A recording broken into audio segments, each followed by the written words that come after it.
তুমি মামা আজকে তো 50 লাখ তুমি পড়ে বানুনি কেমন হলো নিলেন তো? কেমন আবার হইলো নি? তাহলে তো আমরা রাজশাহী যেয়ে দুজন R15 কিনে নি। আরে মামা R15 দাম কত করে আছে?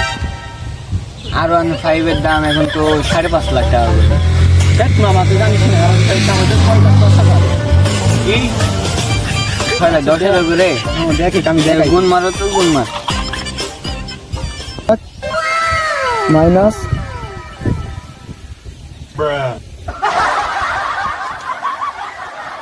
$37 লাখ 80 হাজার টাকা আমি ক্লিক করে মামা আমারে কি করা যায় এখন? দিদি এতদিন পরে এত টাকা পাই গেলি মামা চ আজকে R15 কিনে নিয়ে আসি চ। টুক দেবো কেন? টাকা তো বাসে আমি টুক কিছু দিব না। মানে আমি যে দেখলু তুই টাকা পালু তাহলে আমি পাবো না টাকা ভাগ পাবো না আমি টাকা বাসে টুক কিছু টাকা দিব আমি না টাকা আমি আগে উচিত পাচ্ছি আমাকে টাকার ভাগ না দিলে আমি তোকে যাইতেও দিব না।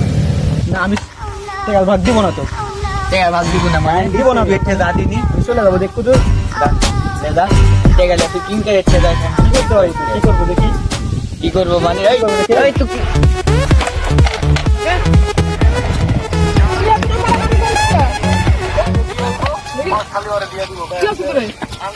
আমি 50 লাখ টাকা পাচ্ছি আমি আমাকে ভাগ লিবে কেন? 50 লাখ টাকা আগে উদ্দেশ্য পাচ্ছি তাহলে তুমি আমাকে ভাগ দিবে না টাকার?